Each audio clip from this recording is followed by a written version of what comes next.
अब हम देखते हैं अगला सवाल। इसके अंदर लिखिए, यदि A अनुपात B बराबर 3:4, B अनुपात C बराबर 8:9 और C अनुपात D बराबर 12:13 दे रखा है आपको। अब क्या बढ़ चुका है आपके पास, आपने देखा होगा ध्यान से, अभी तक आपको दो टर्म मिल रही थी, A अनुपात B और B अनुपात C। अभी तक आपको यही मिल रहा था देखने के लिए सवाल में, पर अब थोड़ा सा चेंजेस आ गया, एक और बढ़ गई, एक टर्म और बढ़ चुकी है। C अनुपात D आपके सामने आ चुका है, 12:13 लिखा हुआ है। अब हमको क्या ज्ञात करना है, A अनुपात B अनुपात C अनुपात D। अब हमको चारों का अनुपात ज्ञात करना है। इसके लिए क्या करोगे,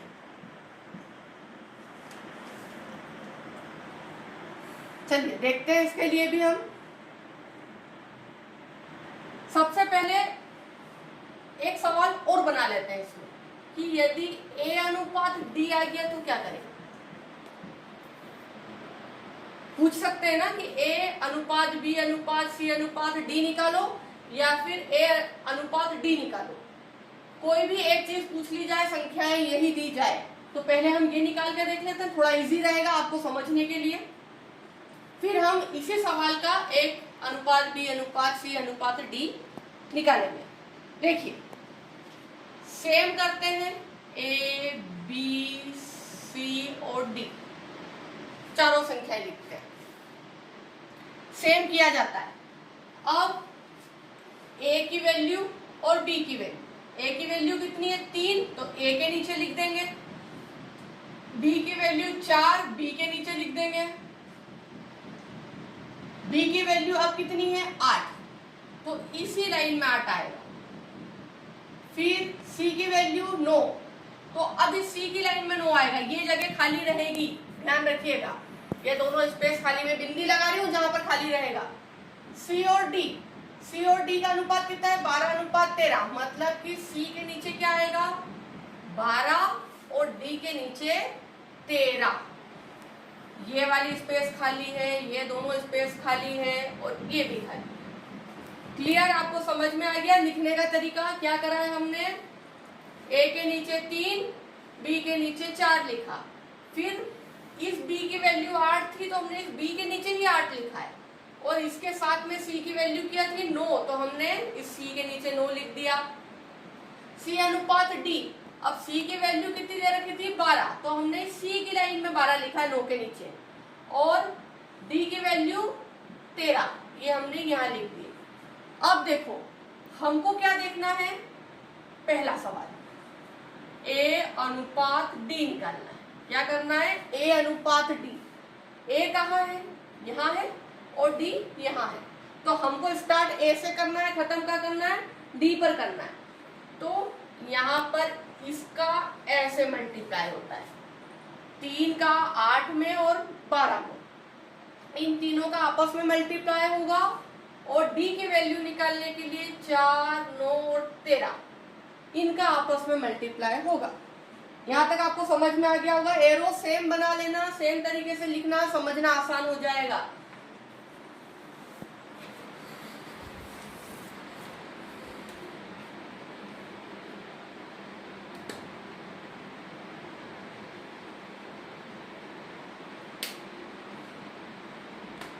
देखो इसका स्टैंडर्ड फॉर्म में लिख देती हूँ एक बार,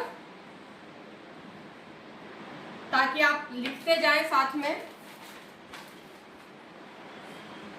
A अनुपात B अगर XY हो, B अनुपात C यदि PQ हो, और C अनुपात D यदि MN हो, तो क्या होता है A B C और D चारों एक साथ लिखे जाते हैं, और चारों एक साथ लिखने के बाद इसकी वैल्यू x इसके नीचे, y की वैल्यू b की वैल्यू y यहाँ पर, फिर b की वैल्यू p है तो हम b की लाइन में p लिखते हैं, फिर c की वैल्यू q है तो हम यहाँ c की लाइन में q लिखते हैं। फिर C की वैल्यू m आती है तो हम C की लाइन में m लिखते हैं, और D की वैल्यू n है तो हम D की लाइन में n लिखते हैं। यहां तक आपको समझ में आ गया? ये आपस में इस तरीके से मल्टीप्लाई होता है, मतलब x का p के साथ और m के साथ, इनके बीच में कोई निशान नहीं है, मतलब क्या हो रहा है, इनके आपस में गुणा हो रहा है। फिर अनुपात का निशान लगता है और y, q और n का आपस में क्या होता है, इनका भी आपस में मल्टीप्लाई होता है। ये इसके स्टैंडर्ड फॉर्म है। तो हम क्या कर रहे थे, हम अपने सवाल पर आ जाते हैं। देखो 3, 8 और 12 का गुणा होगा, किसका होगा, 3, 8 और 12। अभी तक हम डायरेक्ट गुणा करते आ रहे थे, पर अब हमने क्या कर दिया, इसको लिख लिया। लिखा क्यों है,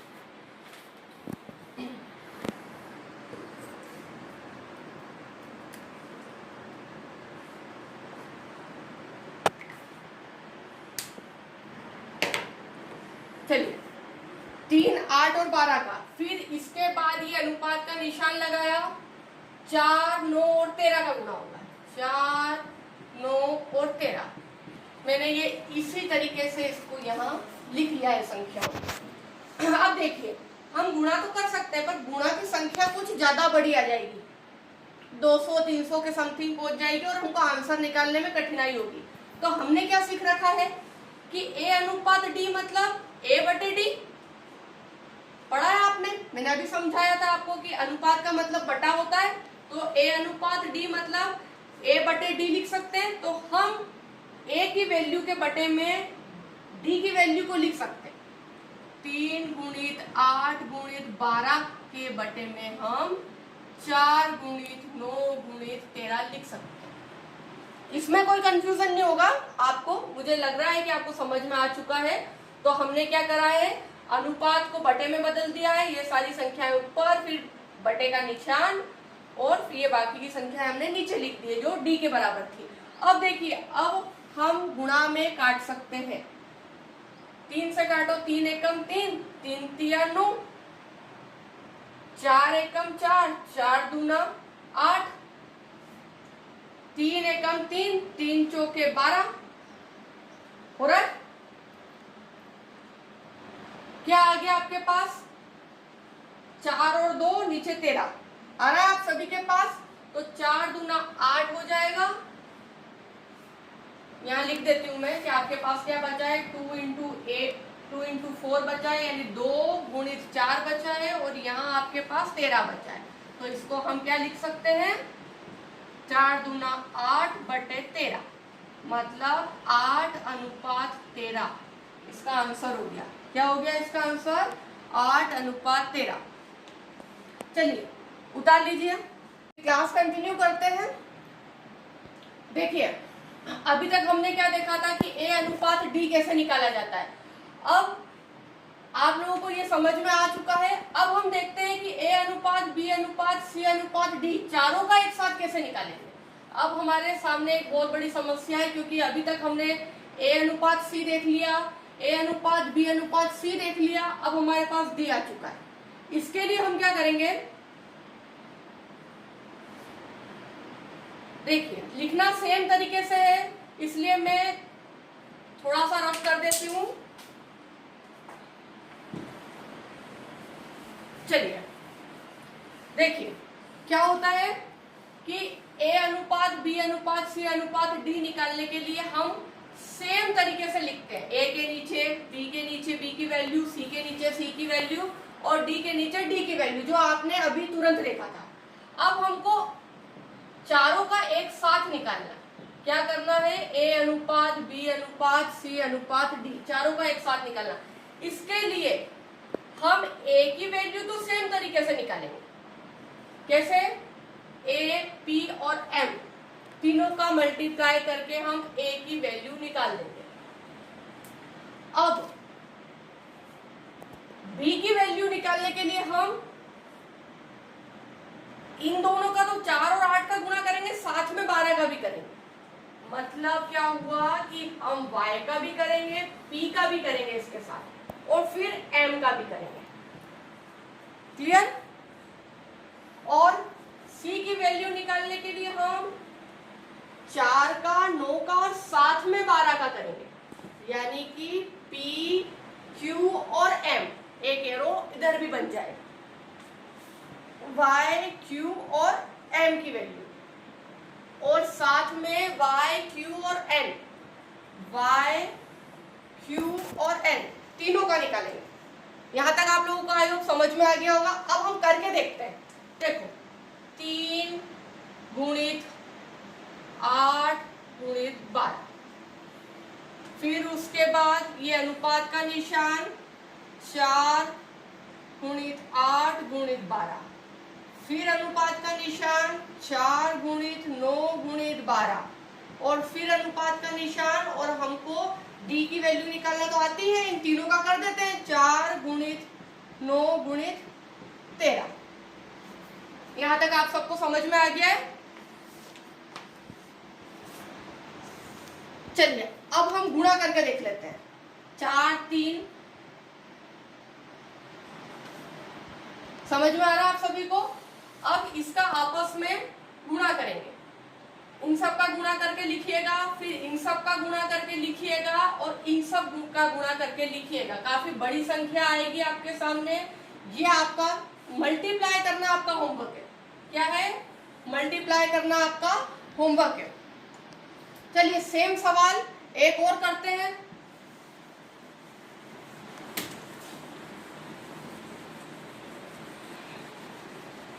ये मैं मिटा नहीं रही हूं क्योंकि हम यही वाला सवाल कर रहे हैं।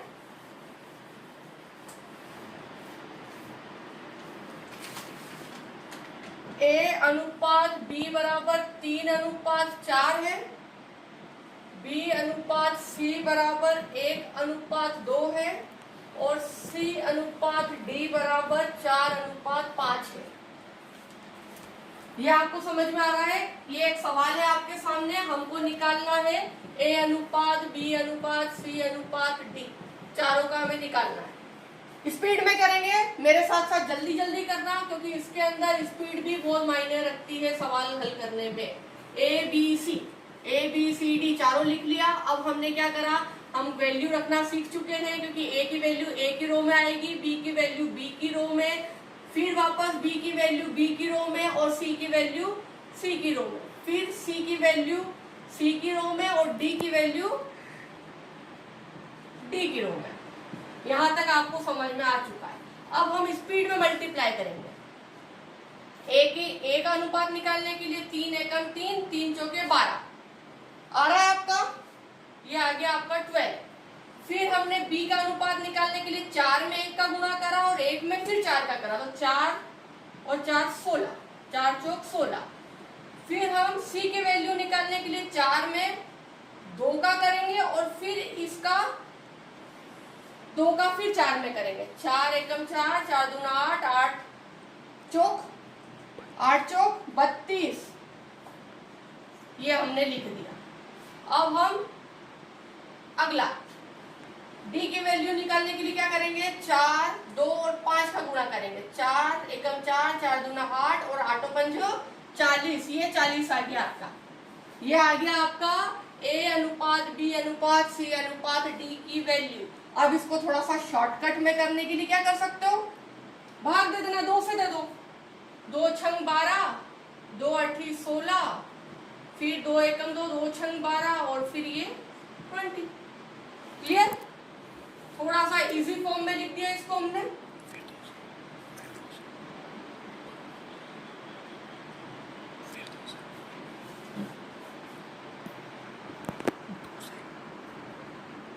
क्या करा हमने, 2 से भाग दिया, इसमें 4 से भाग दे।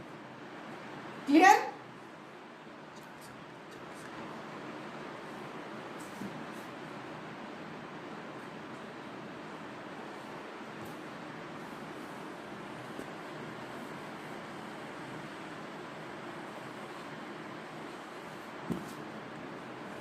और शॉर्टकट करने के लिए क्या कर सकते हैं, 4 से भी भाग दे सकते हैं।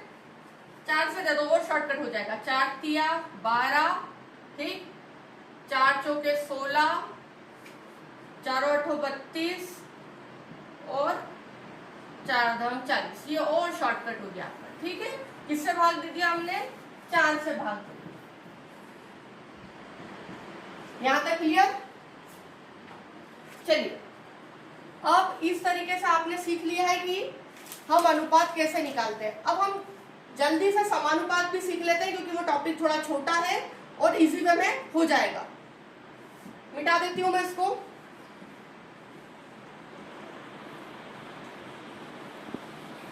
इससे ज्यादा संख्याओं का वैसे अनुपात ई तक भी जा सकता है, एफ तक भी जा सकता है, पर वो आपके सिलेबस में नहीं है, इसलिए हम वो नहीं सीखेंगे, क्योंकि वो आपके कोर्स में नहीं है। 4 संख्याओं के अनुपात तक था आपके इसमें, जो एक टॉपिक कवर हो गया है आज। अब समानुपात देख लीजिए। समानुपात में क्या होता है? इस तरीके से लिखा जाता है, ए अनुपात बी समानुपात सी अनुपात डी। इस तरीके से लिखा हुआ दिखेगा आपको। ए और बी के बीच में अनुपात, सी और डी के बीच में अनुपात, और इन दोनों के बीच में समानुपात। 4 बिंदी दिखेगी आपको। यह समानुपात का चिन्ह है। अब इससे रिलेटेड हम सवाल करते हैं। उसके पहले देखो, इसको क्या कहेंगे? प्रथम समानुपाती, द्वितीय समानुपाती, तृतीय समानुपाती और चतुर्थ समानुपाती। 4 प्रकार के हम इसको लिख सकते हैं, प्रथम, द्वितीय, तृतीय और चतुर्थ। एक सवाल देख लेते हैं इसका हम। देखिए, क्वेश्चन कुछ इस तरीके से, क्वेश्चन मार्क आ गया। ये क्वेश्चन मार्क लगाया है मैंने, ये आपको ज्ञात करना है। बी की वैल्यू कितनी दे दी है? 9। फिर समानुपात का निशान लगा दिया है 15:9। यहां पर ये किया। अब देखो, आपको हमेशा ऐसे सवाल में कोई एक पद ज्ञात करना होगा। जैसे यहाँ पे प्रथम पद ज्ञात करना है, कभी कभी द्वितीय पद गायब रहेगा, कभी तृतीय पद गायब रहेगा, तीसरा पद, और कभी चौथा पद। पर कभी भी 2 पद एक साथ गायब नहीं रहेंगे, कोई भी एक पद मिसिंग होगा और आपको ज्ञात करना होगा। इसके लिए हम क्या करेंगे? यह क्वेश्चन मार्क को क्वेश्चन मार्क ही लिख रही हूं मैं। अनुपात को क्या लिखते हैं? हम बटा लिखते हैं, ये बटे का निशान, फिर इक्वल, क्योंकि हम समानुपात को बराबर के निशान से डिनोट करते हैं, तो ये हमने बराबर का निशान लगा दिया है। और 15 अनुपात को हम बटे में लिखते हैं और नीचे 9।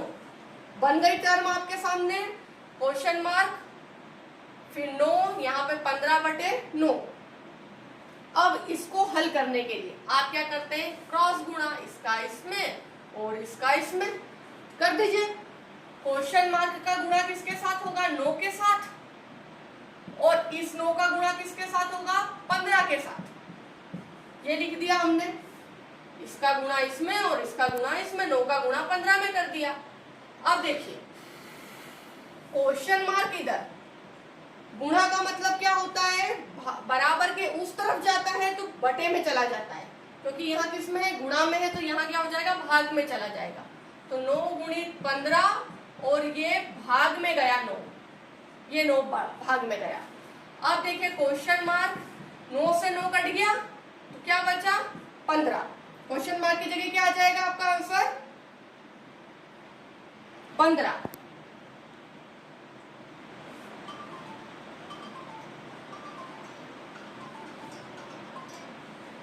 चलिए,